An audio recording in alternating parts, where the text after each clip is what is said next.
All right, welcome back, everybody. And it's my pleasure to do my good brother, good friend of mine, Lucas, king of the top three, Maple Leaf Division original owner. He has the most top three finishes out of any owner in LOC history. Yeah, for sure. I mean, he's one of those guys that when I talk to him, he's very solid. Doesn't make a lot of trades. He's he's one of those steady guys. But when he does make a trade, it's usually earth shattering. So he's not afraid to make the trades. He just waits for that right trade to make. And I mean, I always enjoy playing against him. I like every once in a while he go with his comments against you, and it's always fun. Yeah, backfired last year though when he said he was the champion, and turned out he wasn't.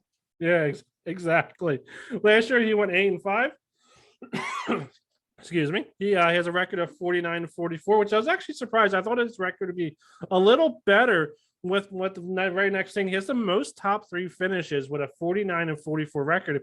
He's only 5 games off of being 500. So I was actually surprised to see that. I was shocked too.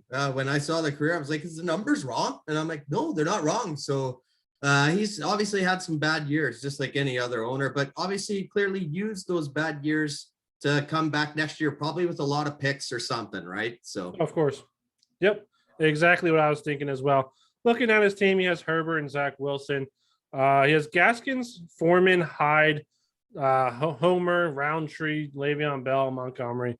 His wide receivers aren't too bad. Or actually, I think I have them ranked 1 or 2. DeAndre Johnson, Devontae Parker, Corey Davis, Beasley, Sims, and Schwartz. Obviously, his tight end room with Kittle, Andrews, Howard are phenomenal. I mean, you have the 1-3 past tight ends, could be 1-2, depending on how you look at it. And his IDPs aren't bad as well because I have them ranked number 1. Yeah, Green Lightning. I mean, Herbert, we know he's a Chargers fan. And I mean, because he's my bro, he went 0 running back strategy last year, right? And he had all those picks and then he traded picks to just get running backs. This year, he didn't have the picks. And, he was kind of hinting he was going to go 0 running back. Seems to be working, though. EDN gone. Hyde's all of a sudden going to get some snaps. Dante Foreman could get some snaps. And Gaskin is still good. And you know who I really like in his running back room? Larry Roundtree off his team. It's the wide receiver room I'm kind of iffy on. Like Deontay Johnson, I know he's looked good. Sometimes he has a lot of drops. The other strength of his team that I find, though, number 1, like you said, tight end, but also the best IDP in fantasy last year in Devin White at linebacker. Oh, 100%. White, I mean, he has Joe Sherbert. I mean, 1-2 punch a linebacker right there. Von Bell, obviously.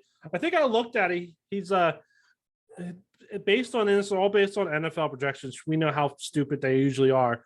But he had 3 top 25 projected running linebackers, 4 top 75 DBs, and I think it was 2 top 75 DL, which I'm like, I mean, it's for your IDP room is great. I mean, it's NFL.com, so let's not take it for granted. But I mean, they're going to score points. I looked at last year's stats as well. They scored pretty damn high for his IDP, so he definitely is going to win a couple games with his IDPs.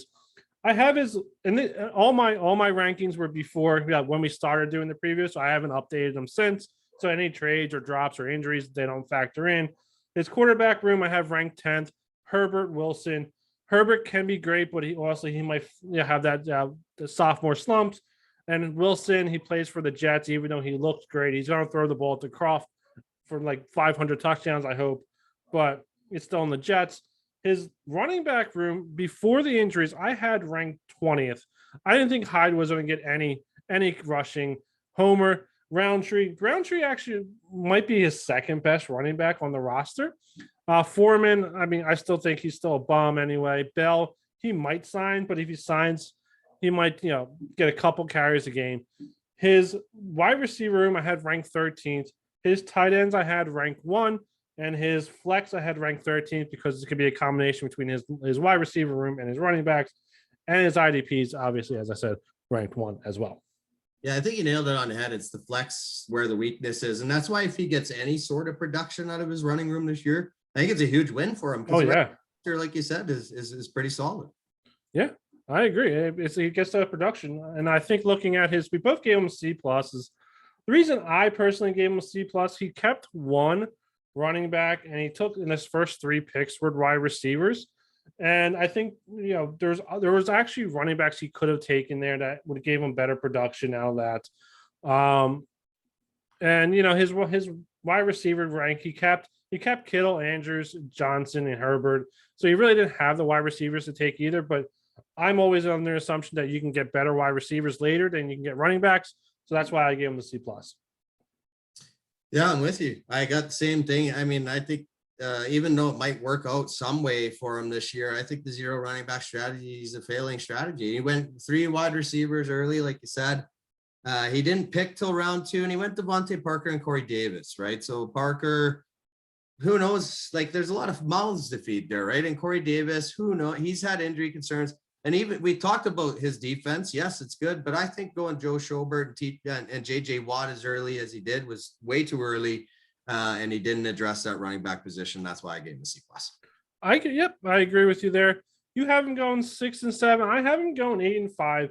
I think his schedule is one of the weaker ones.